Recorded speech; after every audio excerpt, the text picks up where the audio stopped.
Bismillahirrahmanirrahim.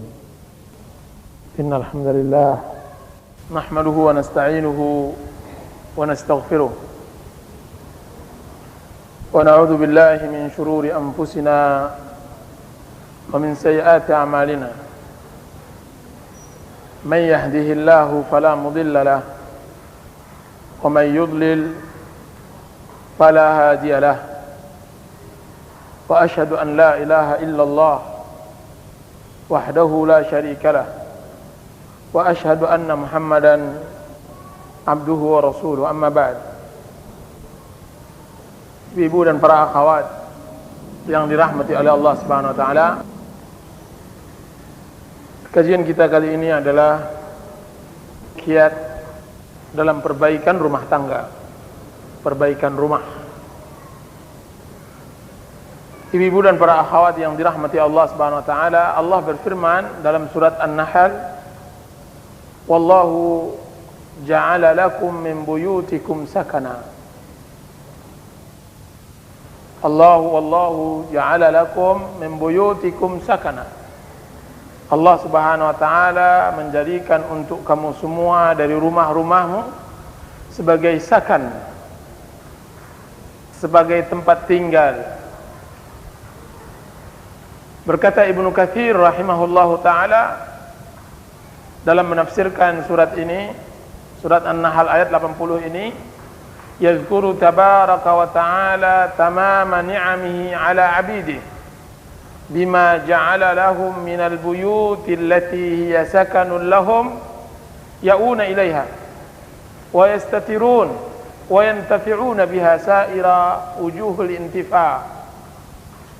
Apa kata beliau?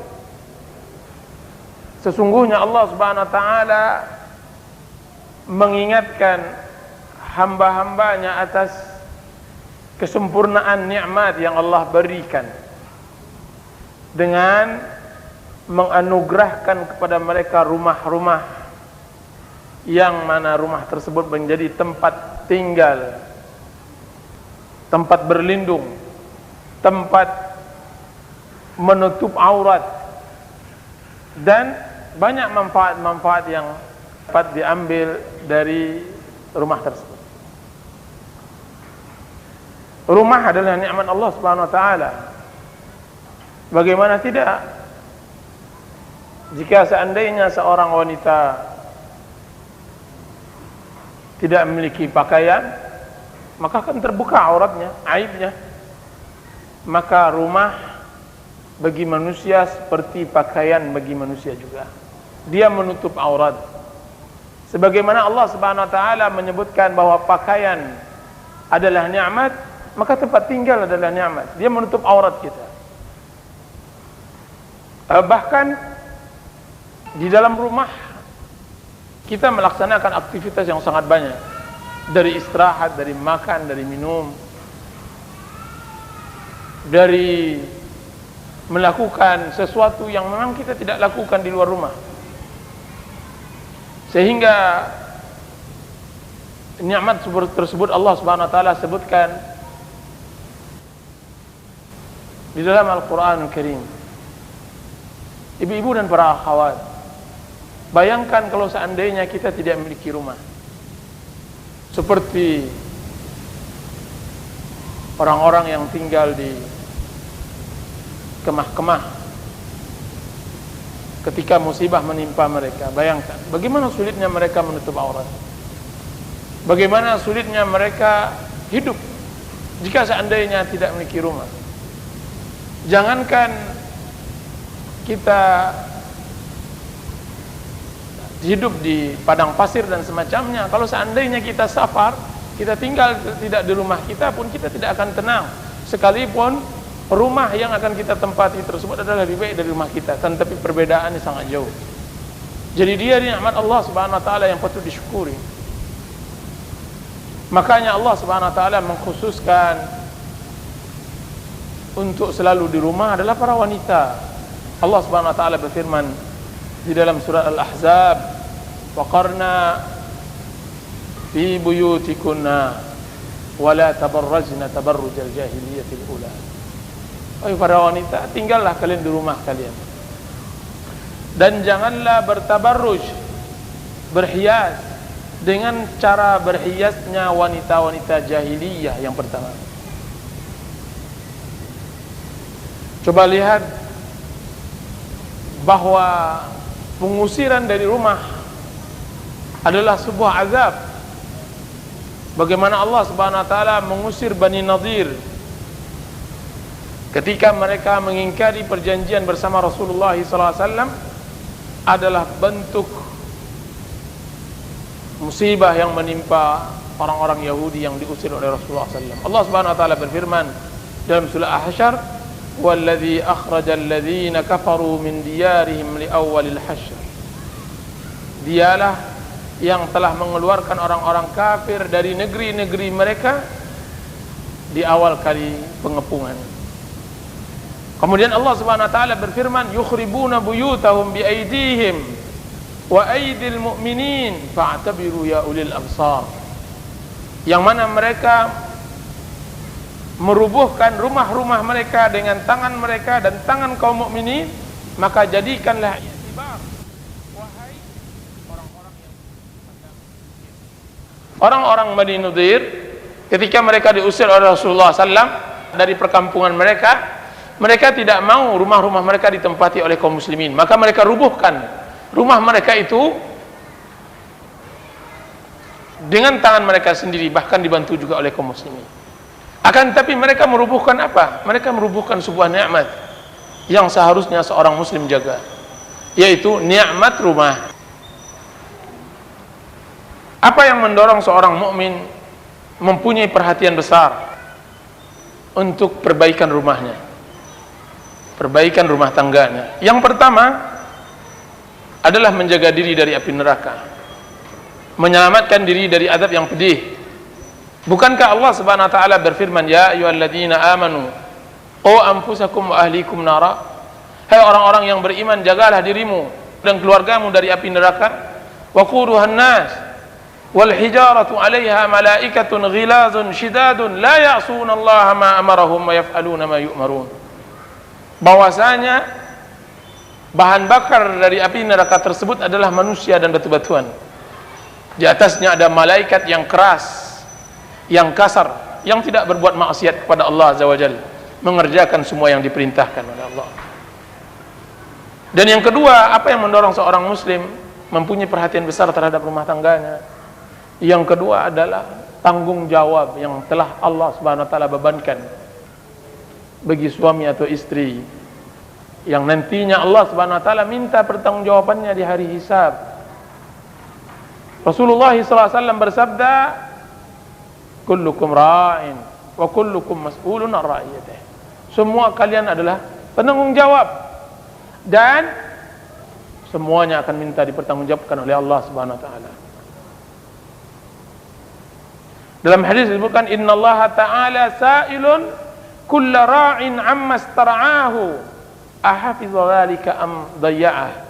Sesungguhnya Allah Subhanahu wa taala pasti akan menanyakan setiap pemimpin dari apa yang ia pimpin, apakah ia jaga atau ia sia-siakan. Hatta yus'alur rajulu an ahli baitih, sehingga seorang laki-laki ditanyakan tentang apa yang diperbuat oleh istrinya. Yang ketiga, kenapa seorang muslim mempunyai perhatian besar terhadap perbaikan rumah tangganya? Yang ketiga, dia adalah tempat untuk menjaga diri. Dia adalah tempat untuk selamat dari banyak keburukan. Dia adalah tempat berlindung dari fitnah. Rasulullah SAW bersabda, "Tuba liman malaka lisanahu wa wasi'ahu baituh wa baka ala khati'atih." Apa kata Rasulullah SAW? Berbahagialah seseorang yang menjaga lisannya dan rumahnya luas untuknya, dan menangis atas kesalahannya, menangisi kesalahan. Berbahagialah bagi seorang muslim yang menjaga lidahnya dan merasa luas rumahnya, tidak genjah. Rumahnya baginya luas. Sebagian orang menyangka rumahnya itu sempit sehingga dia harus keluar. Berbahagialah orang yang merasakan rumahnya luas. Rumahnya tempat kebahagiaan, tempat kediaman yang indah. Dan Rasulullah SAW bersabda, "Khamsun man fa'ala wahidun minhunna kana 'ala Allah."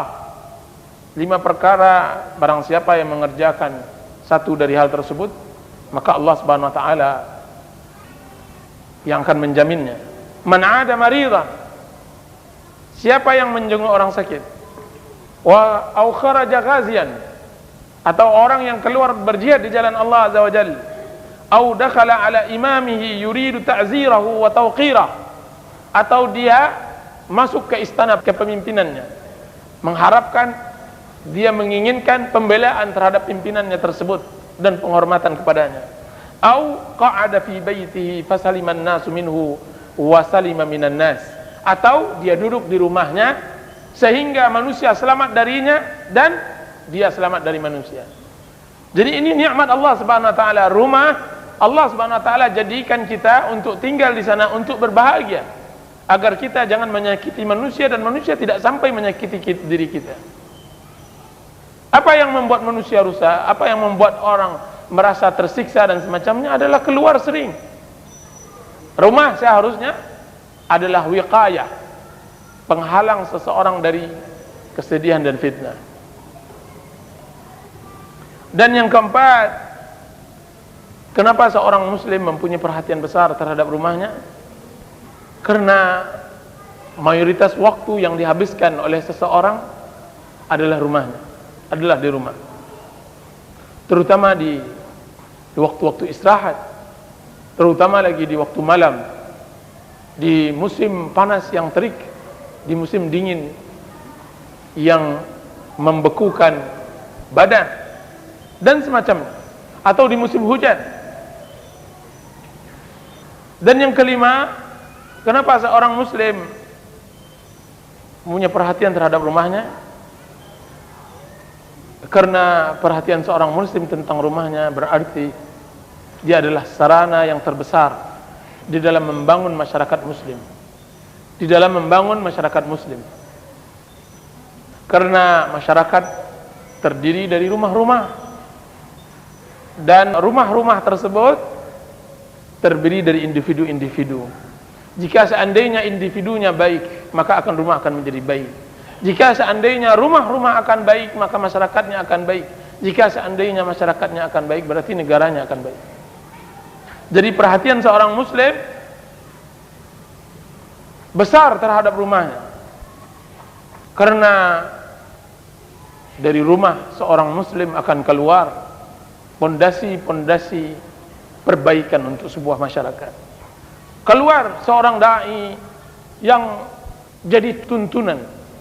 Keluar dari rumah tersebut seorang penuntut ilmu yang jujur. Keluar dari rumah tersebut seorang mujahid di jalan Allah Azza wa Jalla, yang kokoh mempertahankan agamanya dan dirinya dan kehormatan masyarakatnya. Keluar dari rumah tersebut istri yang salihah, istri yang baik. Keluar dari rumah yang muslim, yang telah terdidik dan telah tercurahkan perhatian di rumah tersebut, akan keluar seorang ibu yang benar-benar ahli di dalam mendidik, murabbiyah. Dan akan keluar dari rumah tersebut generasi-generasi yang saleh. Itu jika seandainya satu rumah, bayangkan jika seandainya ada 100 rumah. Bayangkan jika seandainya setiap rumah kaum muslimin berhasil mencetak orang-orang yang benar-benar luar biasa. Ibu-ibu dan para akhwat yang dirahmati oleh Allah Subhanahu wa taala, berapa waktu yang lalu saya berangkat ke sebuah daerah yang saya tidak melihat, daerah yang paling banyak mengeluarkan pahlawannya, mengeluarkan orang-orang besar. Hampir setiap rumah memiliki anak yang nantinya dia bisa merubah wajah sejarah Indonesia, yaitu daerah wilayah di sekitar Danau Maninjau. Sebentar saya telah melihat, ini rumahnya ayahnya Buya Hamka. Di sebelah lagi terlihat pula rumah adiknya. Di sebelahnya lagi saya lihat pula rumah menantu ayah Buya Hamka, Pak AR Sultan Mansur. Di sebelahnya lagi saya lihat lagi Bapak Muhammad Nasir. Di sebelahnya lagi saya kenal lagi seorang wanita yang juga aktif. Mereka semua menjadi orang-orang yang hebat.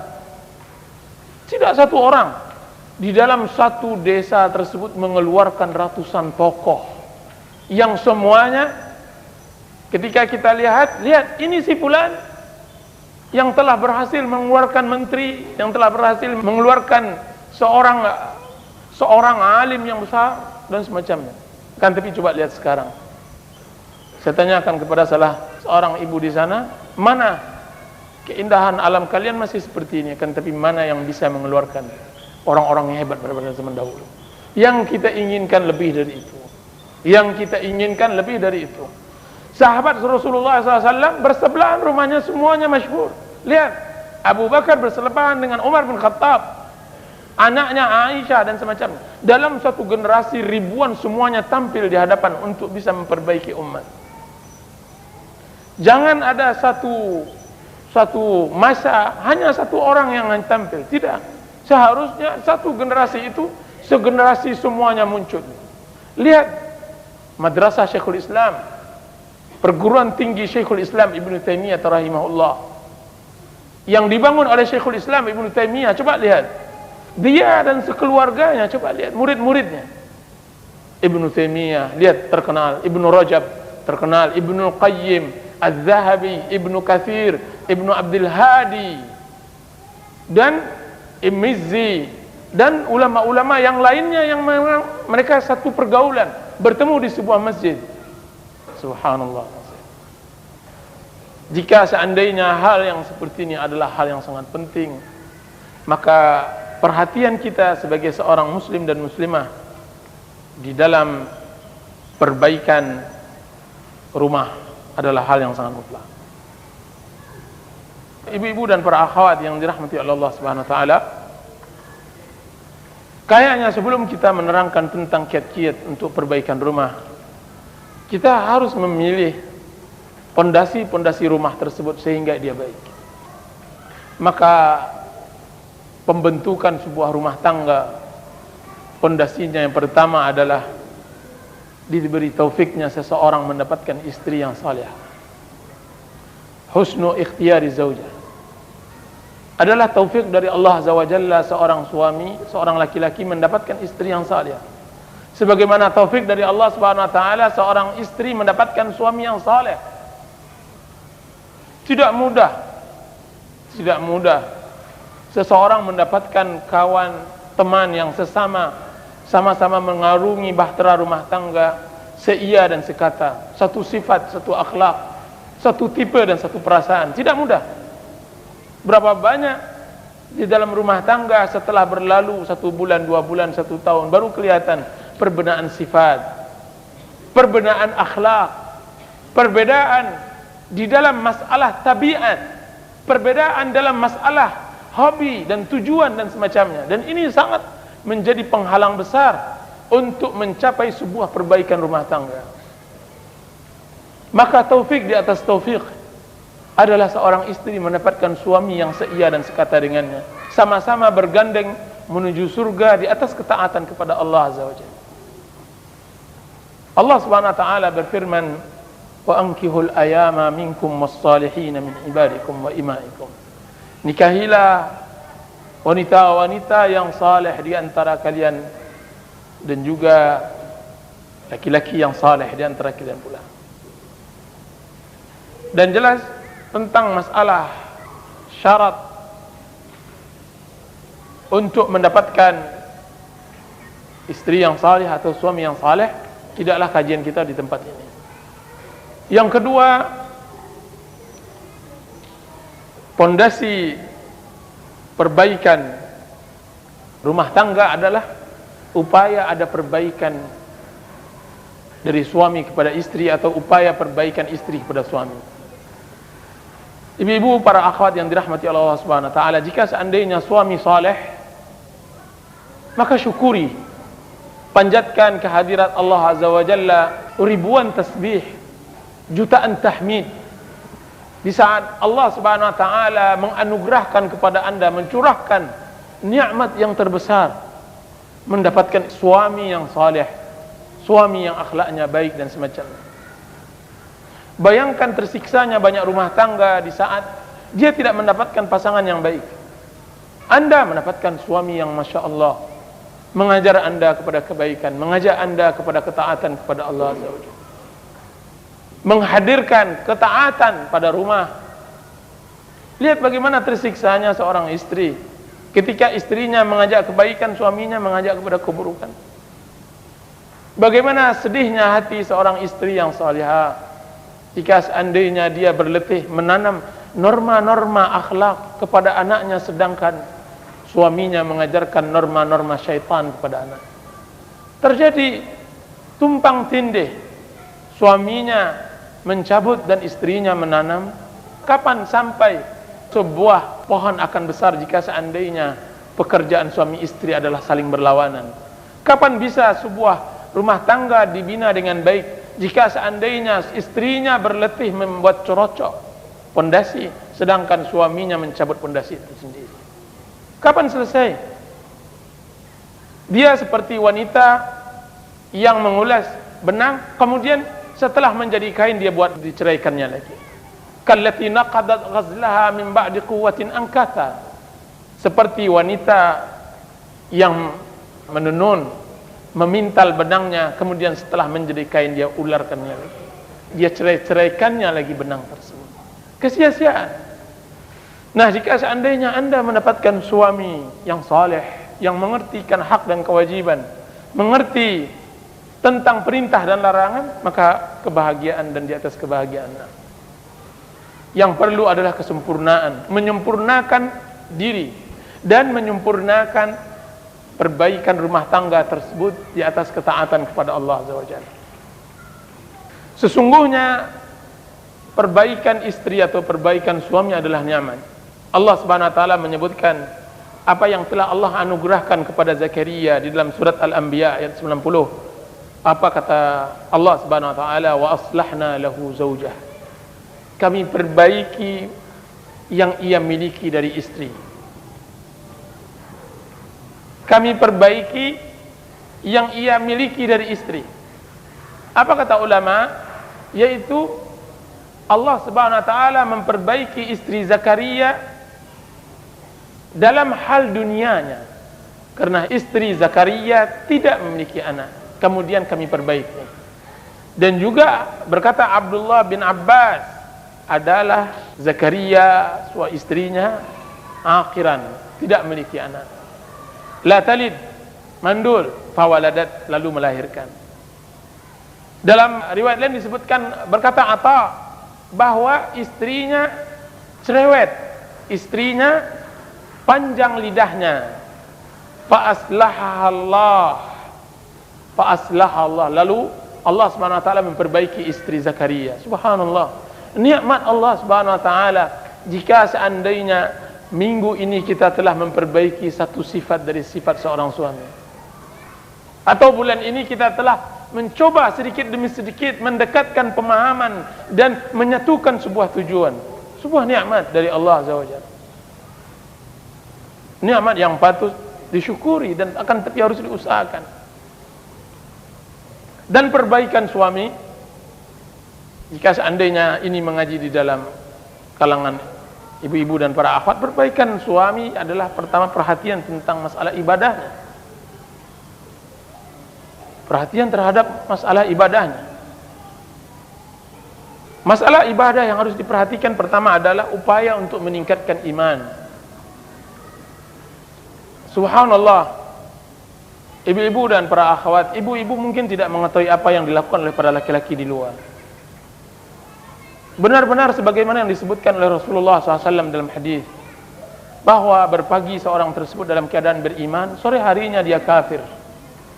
Kalau seandainya sorenya beriman, berikrar bahwa dia tidak memiliki kehidupan dan kematian kecuali milik Allah, ia berikan semuanya kepada Allah.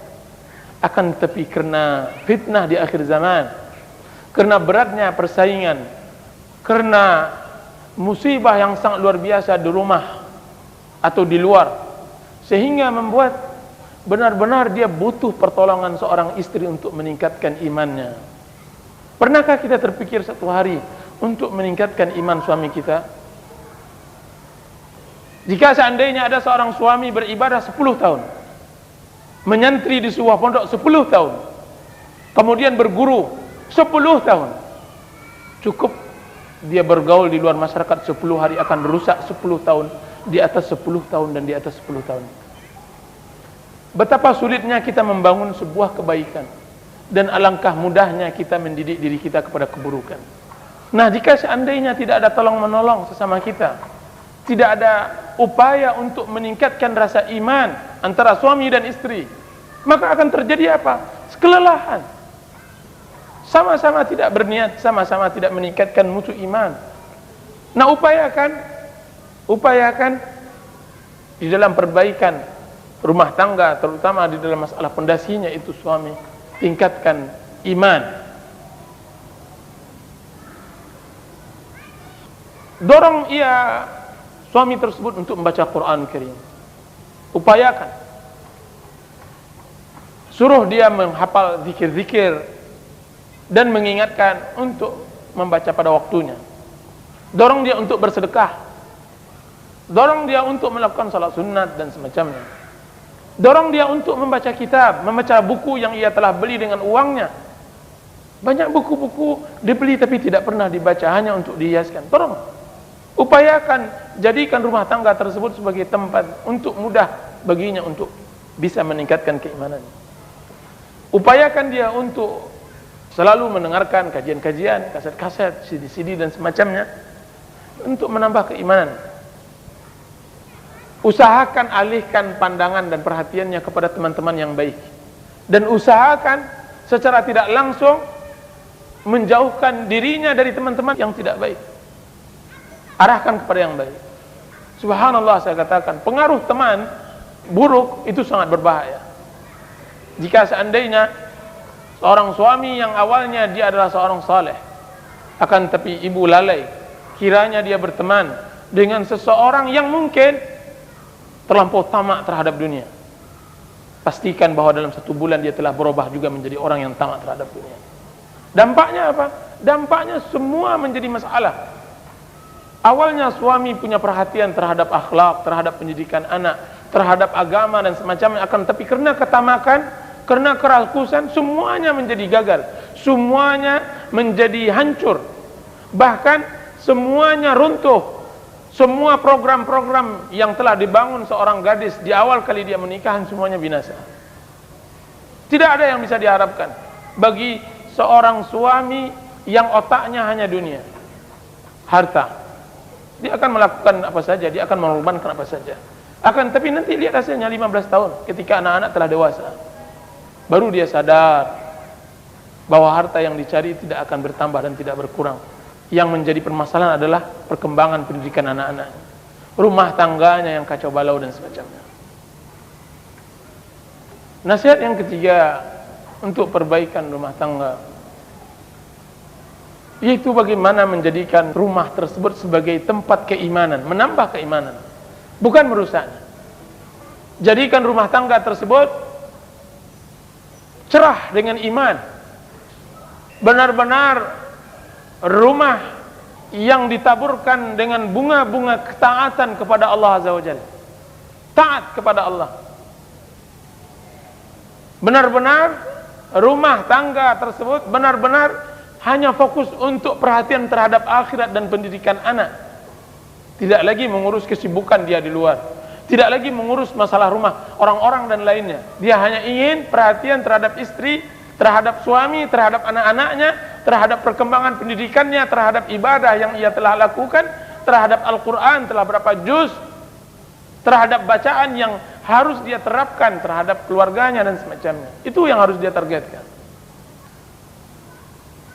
Rasulullah SAW bersabda, "Mathalul baiti alladhi yadhkurullahu fihi wal baitu alladhi la yadhkurullah fihi mithla mathalul hayy wal mayyit." Perumpamaan rumah yang tidak berzikir di dalamnya, tidak ada zikir di dalamnya, tidak ada bacaan Quran, tidak ada zikir. Hanya ada maksiat. Dengan rumah tangga yang di sebelah yang berzikir, seperti perumpamaan orang yang hidup dan mati. Yang satu rumahnya Masya Allah terang benderang, yang satu lagi kuburan, sekalipun diterangi oleh cahaya lampu dan semacamnya.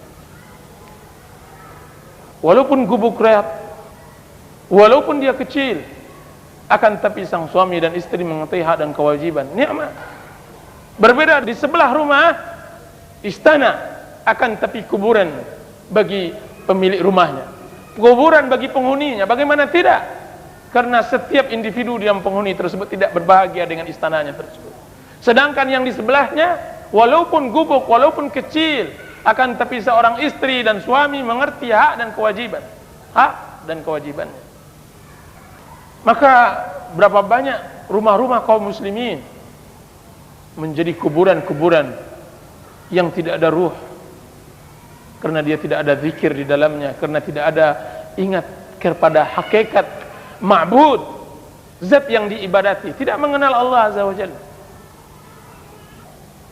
Lihat bagaimana rumah tersebut walaupun indah dikotori dengan maksiat, dengan namimah, dengan ghibah, dengan hasad, dengan ketamakan dan semacamnya, tidak pernah puas dengan hidup. Lihat rumah ini dan lihat. Nasihat yang berikutnya, jadikan rumah Anda diberi kiblat. Jadikan rumah Anda kiblat. Sebagaimana perintah Allah Subhanahu wa taala kepada Bani Israel dalam surat Yunus ayat 87, Allah Subhanahu wa taala berfirman, "Wa auhayna ila Musa wa akhihi an tabawwa'a liqaumikuma bimisra buyuta waj'alu buyutakum qiblah wa aqimus salata wa basyiril mu'minin." Dan kami wahyukan kepada Musa dan Harun agar mereka menempatkan kaum mereka berdua di Mesir, di Palestina, sebagai tempat kediaman, dan hendaklah mereka itu menjadikan rumah mereka sebagai kiblat, dan tegakkanlah salat, dan berilah kabar gembira kaum mukminin. Berkata Abdullah bin Abbas tentang perintah Allah Subhanahu wa taala kepada Bani Israel, Allah Subhanahu wa taala memerintahkan mereka menjadikan rumah mereka sebagai masjid. Subhanallah, menjadikan rumah mereka sebagai masjid. Berkata Ibnu Katsir tentang masalah ayat ini, wa kana hadza wallahu a'lam lamma ishtadda bihimul bala'u min qibali fir'aun wa qaumihi wa dayyaqu 'alaihim amaru bi kathratis salah. Apa kata Ibnu Katsir? Dan perintah ini untuk menjadikan rumah sebagai kiblat, sebagai menjadikan rumah masjid, mengkhususkan tempat di dalam rumah sebuah tempat ibadah kepada Allah Azza wa Jalla, karena mengingat begitu kerasnya musibah fitnah yang ditimpakan oleh Fir'aun dan kaumnya, dan apa yang dilakukan oleh Fir'aun terhadap intimidasi terhadap kaum muslimin yang mengharuskan mereka untuk memperbanyak salat dan bersabar, sebagaimana yang diperintahkan oleh Allah Subhanahu wa taala, ya ayyuhalladzina amanu ista'inu bis-sabri was-salat. Hai orang-orang yang beriman, meminta tolonglah kalian untuk menghadapi hal-hal yang berat dengan sabar dan salat. Dan ini persis dengan apa yang terjadi di zaman akhir seperti sekarang ini. Ketika seorang sunni, seorang yang berpegang teguh dengan sunnah, di luarnya dia dalam keadaan sedih. Bagaimana tidak? Bagaimana dia tidak bersedih ketika dia hanya sendiri menegakkan sunnah sedangkan yang lainnya melakukan bid'ah? Ketika dia sendiri yang hanya menjalankan perintah Allah sedangkan yang lainnya menantang Allah Subhanahu wa taala dengan maksiatnya. Bagaimana dia tidak bersedih? Dia membaca yang tidak sama dengan bacaan orang-orang lain.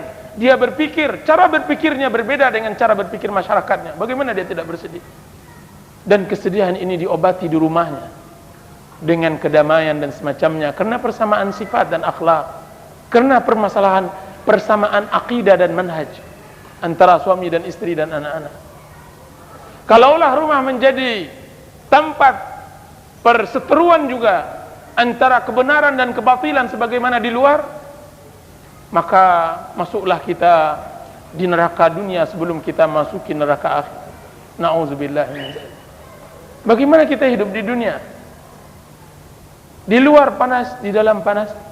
Seharusnya panas luar harus dibarengi dengan nikmat dan dinginnya di dalam. Dengan apa? Dengan ketaatan kepada Allah Azza wa Jalla. Dengan ketaatan kepada Allah Azza wa Jalla. Ya ayyuhalladzina amanu ista'inu bis sabri was salah. Hai orang-orang yang beriman, ista'inu, minta tolonglah. Dari apa kita minta tolong? Dengan sabar dan salat. Dengan apa? Dengan beratnya hidup, dengan bebannya yang tidak tertanggungkan oleh semua orang muslim di akhir zaman, dengan fitnah yang ia hadapi, dengan cobaan yang menimpanya, dengan semua hal kewajiban yang Allah Subhanahu wa taala telah bebankan dengan lingkungan yang tidak baik.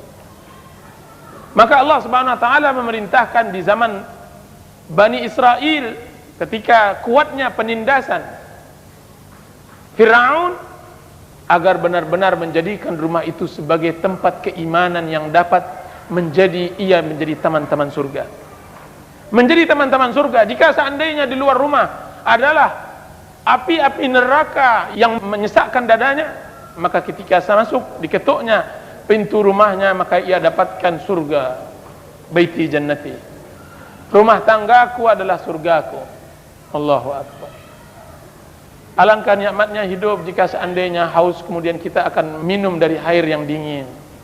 Alangkah nikmatnya hidup ketika kita panas kemudian kita dapatkan tempat yang teduh. Begitu juga alangkah indahnya hidup ketika kita dapatkan di tempat lain sesak, ketika kita dapatkan pula di rumah sangat lapang dan luas. Lapang dengan qanaah dan ridha. Lapang dengan tidak ada permasalahan di rumah. Apa yang perlu dipermasalahkan? Istrinya telah seide, telah sepakat. Anak-anak semuanya patuh taat. Semua perkaranya ada. Tidak ada yang perlu ia cemaskan. Makanan telah disiapkan. Apa pula yang ia cemaskan? Buku-buku di rumahnya telah disiapkan pula. Sajadah telah dibentangkan pula. Alangkah nikmatnya hidup seorang muslim. Dan ini mengharuskan kita menciptakan sesegera mungkin rumah tangga yang dipenuhi dengan iman. Kemudian yang berikutnya, perhatian terhadap zikir-zikir yang disyariatkan yang berkaitan tentang rumah. Perhatian dengan zikir-zikir yang disyariatkan oleh Allah Subhanahu wa taala dan sunan-sunan yang berkaitan dengan rumah. Dan selalu kita ingatkan, suami kita ingatkan, anak-anak kita ingatkan tentang zikir-zikir seperti zikir masuk rumah. Di dalam hadis disebutkan, dikeluarkan oleh Imam Ahmad dan Imam Muslim, bahwasanya seorang laki-laki, seseorang jika seandainya masuk ke rumah kemudian dia berzikir kepada Allah Azza wa Jalla, maka kemudian dia berzikir kepada Allah Subhanahu wa taala ketika dia masuk, ketika dia makan, maka berkata syaitan, la mabita lakum ya qaum, la mabita lakum wala asya'a huna. Ketika seseorang muslim masuk ke rumahnya dan berzikir, kemudian makan dan berzikir, apa kata syaitan? Wahai kaum, wahai bangsa-bangsaku, tidak ada tempat tinggal di rumah kalian ini. Di rumah si fulan ini tidak ada tempat tinggal. Syaitan tidak akan masuk. Dan tidak ada makanan malam kalian malam ini, karena penghuninya semuanya berzikir kepada Allah Azza wa Jalla. Masya Allah. Akan tapi coba lihat ketika seorang muslim tidak berzikir masuk rumahnya dan tidak membaca bismillah ketika dia makan, maka apa kata syaitan? Adraktumul mabit, adraktumul mabit wal asya. Sungguh wahai kaum, kalian telah mendapatkan tempat menginap malam ini dan kalian telah mendapatkan makan. Zikir masuk rumah, zikir makan, zikir keluar rumah. Berapa banyak orang yang keluar rumah, subhanallah, tabrak, meninggal, tergelincir, dicopet, dicuri, terjadi penyesalan. Uang yang diambil oleh pencuri tersebut, jika seandainya dia berzikir 1000 kali, maka ia pilihlah 1000 kali daripada uang yang dicuri. Kenapa? Karena kadang-kadang zikir kita kurang ketika keluar rumah. Bersiwak. Nah, adalah Rasulullah SAW ketika masuk rumahnya, dia mulai dengan siwak, sebagaimana yang dikeluarkan oleh Imam Muslim. Nasihat yang berikutnya, bacaan surat Al-Baqarah di dalam rumah untuk mengusir syaitan. Banyak-banyak orang-orang mempunyai anak atau istri atau suami yang kesurupan. Semuanya mengeluhkan kesurupan. Akan tapi kiranya ia membiarkan rumahnya untuk tempat tinggal syaitan. Kenapa? Karena tidak ada bacaan Quran di dalamnya, terutama dalam surah Al-Baqarah. Tahukah ibu-ibu dan para akhwat keutamaan membaca surah Al-Baqarah di rumah? Kalau seandainya kita tidak bisa membacanya, setelkan Al-Quran yang berkaitan dengan surah Al-Baqarah. Apa kata Rasulullah SAW diriwayatkan oleh Imam Muslim? La taj'alu buyutakum qubura. Janganlah kalian jadikan rumah-rumah kalian kuburan. Inna syaitana yanfir minal bait alladhi tuqra'u fihi suratul Baqarah. Sesungguhnya syaitan lari dari rumah yang dibacakan di dalamnya surat Al-Baqarah. Setelkan Al-Quran Al-Karim, atau bacakan kepada suami surat Al-Baqarah, atau suruh anak membacakan surat Al-Baqarah, supaya syaitan lari dari rumah.